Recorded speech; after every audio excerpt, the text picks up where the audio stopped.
Attention gamers, I'm back with another video game recommendation for a video game to get remastered.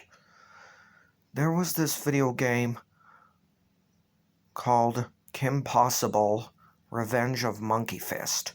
In this video game, Kim's friend Ron was captured by Monkey Fist and placed on a space station, locked away, and it's up to Kim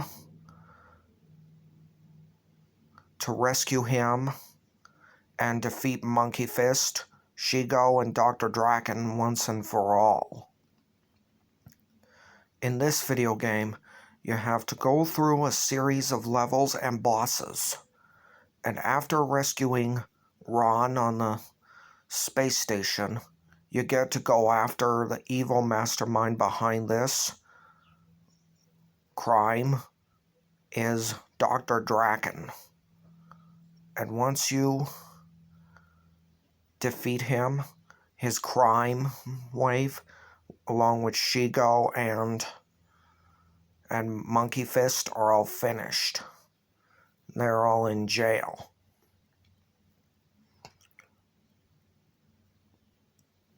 This video game is a real classic, and I believe it deserves a remake. I recommend you talk to people about it in person, Facebook, Twitter, Instagram, Pinterest, Reddit, and Skype. Bye for now. Until next time, I think of another video game recommendation for a video game to get remastered. Please remember to like and subscribe my YouTube channel and share my videos.